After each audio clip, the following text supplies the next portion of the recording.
Ever notice how ads always pop up at the worst moments? When the killer's identity is about to be revealed. During that perfect meditation flow. On Amazon Music, we believe in keeping you in the moment. That's why we've got millions of ad-free podcast episodes, so you can stay completely immersed in every story, every reveal, every breath. Download the Amazon Music app and start listening to your favorite podcasts ad-free, included with Prime. You try to make sense of the big stories, right? Yeah. Get a handle on these really complex events without just drowning in news feeds. Yeah, it's tough. Well, that's what we're doing today. We're taking a deep dive into the killing of Shireen Abu Akleh. I mean, hugely respected Palestinian-American journalist for Al Jazeera. Mm-hmm. Her death back in 2022, she was covering an Israeli military raid in Jenin. It just sent shockwaves, Yeah. And right away, huge debate. Oh, immediately. The initial accounts were all over the place. Exactly. First, Israeli sources were kind of suggesting maybe Palestinian militants fired the shot. Right. But then that got walked back. Right. They acknowledged, okay, probably an Israeli soldier. But they never actually named anyone publicly. Yeah. Not the Israeli military, anyway. And what's really striking is how this story just hasn't gone away. People keep demanding answers, demanding accountability. Yeah. All that initial confusion and the different investigations. It's just left so many questions hanging. So our goal here really is to unpack some quite significant new information that's surfaced. Absolutely. There's this new documentary, Who Killed Shireen? And it makes some, very specific claims. It names the alleged shooter, asks big questions about how thorough, how transparent the official investigations really were. Yeah. So our mission, if you like, is to dissect what this documentary is claiming, look at the reactions, and we're pulling from a whole range of sources here. It's quite a list. It is. We've got the New York Times reporting, analysis from the Committee to Protect Journalists, a really powerful piece from a journalist who was right there when Shireen was shot. It was on Mon device. Mm-hmm. Then articles from ZTO News itself, that's the outlet behind the documentary, including one by the producer. Scottish Legal News talking about calls for an ICC investigation. CNN business on implications there. NPR had an interview with a producer. Right, Dion Nissenbaum. Vatican News spoke with Shireen's brother, Britannica, for background, and another opinion piece from the documentary producer in The Guardian. So quite a bit to dig into. Okay, so let's start right at the heart of it. What is this documentary actually claiming? What's the main revelation? Well, the big one, the headline grabber, is that Who Killed Shireen identifies the specific Israeli soldier they say fired the shot. Okay. They name him as Captain Alon Skagio.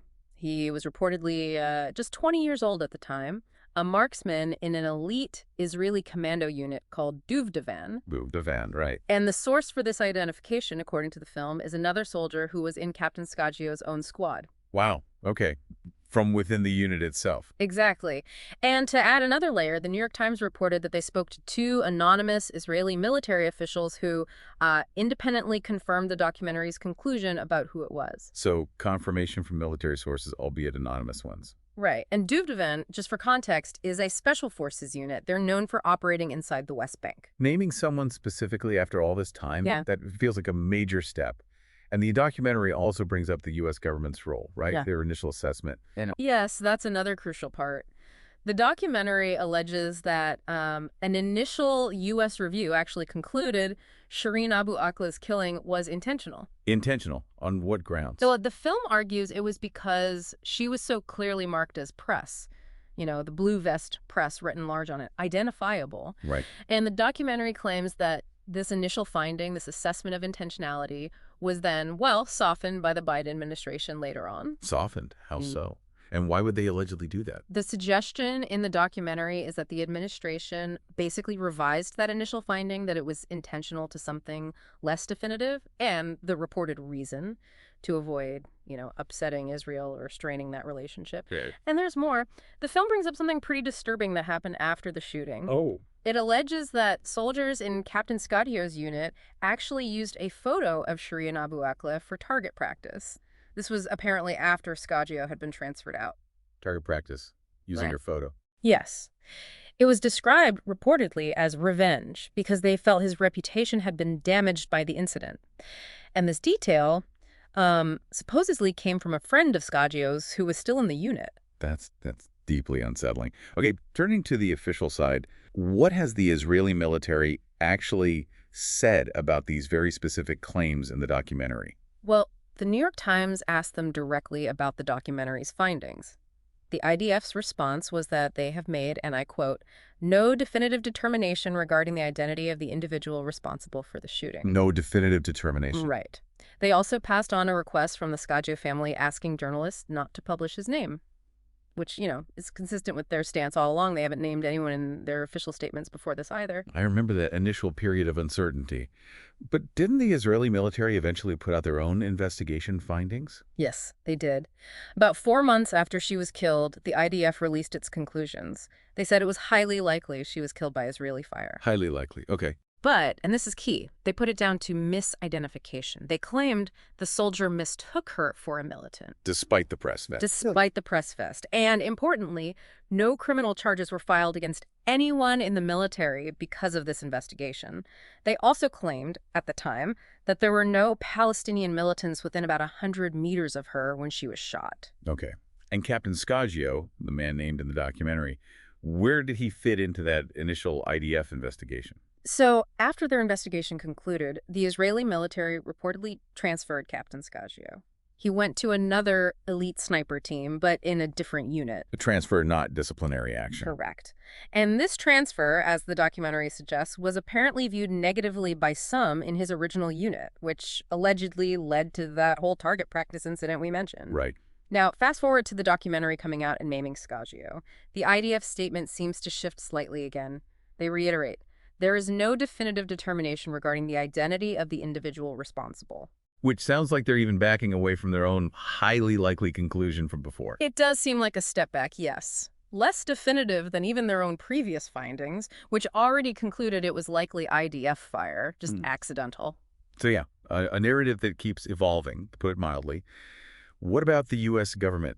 Shireen Abu Akleh was an American citizen. They must have been heavily involved. Oh, absolutely. Right from the start, the Biden administration called for a rigorous Israeli investigation, specifically because she was a U.S. citizen. Eventually, the U.S. State Department came out with its own conclusion. They said, yes, Israeli fire likely killed her, but, and here's the contentious part, they found no reason to believe she was intentionally targeted. Okay, so they landed on likely but not intentional. Yeah. But the documentary directly challenges that, doesn't it? It does, head on. Like we said, the film features this anonymous Biden administration official claiming the initial U.S. assessment after visiting the scene was that she was deliberately targeted. And this official alleges that finding got changed in the final report specifically to avoid diplomatic problems with Israel. But is that the only account from the U.S. side? No, it's disputed. The New York Times also spoke to a senior U.S. official who had direct knowledge of the report. This official flatly denied the claim, said the conclusions were never changed, no draft ever said it was intentional. So conflicting accounts from within the U.S. government itself. Exactly. And this senior official also pointed out that the American team that went to the site, well, they couldn't actually determine for sure what the shooter's line of sight was or what their intent might have been. It was inconclusive from their perspective on the ground. Okay, so internal disagreement, or at least differing recollections there. And wasn't there also an FBI investigation launched? What happened with that? Yes, the FBI did open its own investigation into her killing. But the Israeli government immediately said, very publicly, that they would not cooperate with the FBI probe. No cooperation. Yeah. No. And as things stand now, about 30 months later, that FBI investigation is still unresolved. No public outcome. Let's bring in some voices from people who were, directly impacted. Hanisha, the journalist who was standing right next to Shireen when she was shot, she shared some really powerful thoughts. Yeah, her perspective is just vital. It cuts through the official statements. She raises this really deep question about Captain Scagio's death. He was later killed, as we'll discuss. She asks, does his death actually count as justice for Shireen? And her reasoning.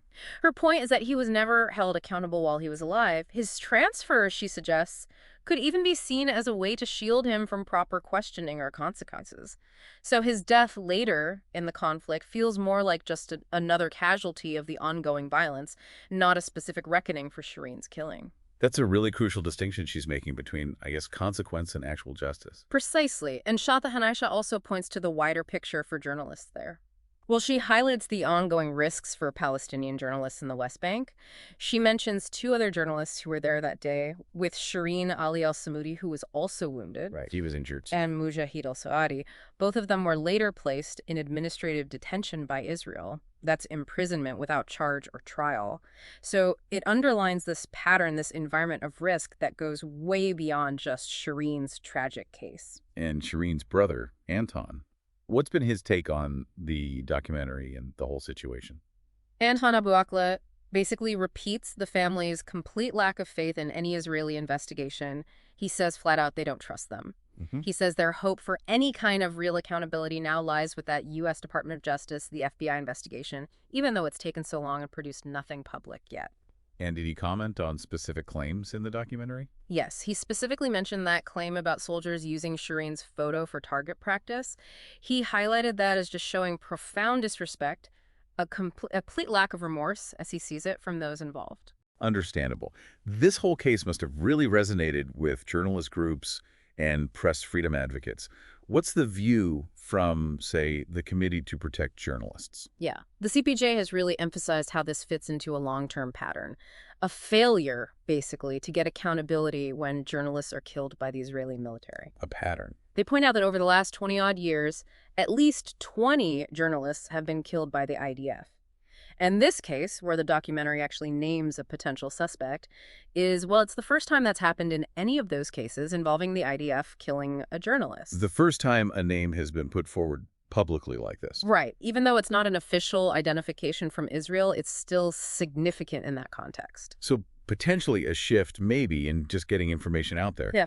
But the CPJ is also worried about the general danger level for journalists. Very much so.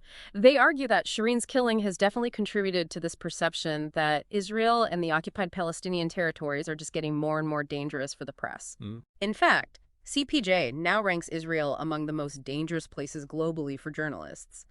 And that's obviously been massively compounded by the huge number of journalists killed in Gaza since October 2023. Yeah, numbers there are staggering. They are. And adding to the concern, there was that statement from an Israeli military spokesperson suggesting that even wearing a press vest, well, it doesn't actually guarantee your safety anymore. Which is chilling, especially when you think back to all those independent investigations that looked into Shireen's death. They all seem to contradict Israel's initial story about a firefight, didn't they? Absolutely. You had the New York Times, AP, Washington Post, Bellingcat, CNN. They all did separate investigations, and every single one concluded there were no militants, no active firefight happening right near Shireen when she was shot. Directly refuting that initial IDF claim. Directly refuting it. And all of this, the killing itself, the investigations, the lack of accountability, it's led to calls from big international journalist groups like the NUJ and the IFJ. Calls for what? For the International Criminal Court, the ICC, to step in, to investigate Shireen's killing as a potential war crime, and also to look at what they call a systematic targeting of journalists in Palestine more broadly. In fact, a formal complaint about this was filed with the ICC back in April 2022. So pushing for investigation at the highest international level. Exactly. The ICC is the body that investigates individuals for the most serious international crimes, like war crimes. Okay, one final crucial piece. The fate of the alleged shooter himself, Captain Alon Skagio. What happened to him? Well, as the documentary revealed and other reports confirmed, Captain Alon Skagio died. He was killed in Jenin in June 2024. Killed in Jenin? How? Reportedly by a roadside bomb, an explosive device. And interestingly, his obituary mentioned that he died while he was trying to rescue injured medics during an operation. So he died in the line of duty, according to the obituary, but in the same area where Shireen was killed. Yes. Which just adds another really complex layer to everything, doesn't it? Given the serious allegations against him in Shireen's death. It really does. So let's try and pull these threads together. We have the documentary pointing the finger at a specific soldier, Captain Skagio, and suggesting the U.S. initially thought it was intentional, but then backed off. Right. Then you have the Israeli military with its, well, evolving story. First, maybe Palestinian fire. Then highly likely Israeli fire, but accidental misidentification. And now, after the doc, basically saying we haven't definitively identified anyone. A shifting position, yeah. And the U.S. government called for an investigation, but officially concluded it was likely Israeli fire, but not intentional. A conclusion that sources cited in the documentary dispute. incredibly tangled. It's a maze of claims, counterclaims, official statements, anonymous sources. And for you, listening and trying to get that clear understanding, this deep dive really underscores just how ambiguous it all remains. There are still no definitive, universally accepted answers, even with this new documentary naming someone. Which really brings us to a tough final thought, doesn't it? You have all these investigations. You have a named potential shooter who's now dead herself. So what does real accountability, what does justice even look like in this situation? Not just for Shireen Abu Akleh, profoundly important as that is, but for all journalists who are putting themselves at risk in conflict zones around the world. What's the responsibility here? For international bodies like the ICC, for individual countries, how do you pursue justice when the picture is this messy? It's a huge question, and one that definitely sticks with you long after you stop listening.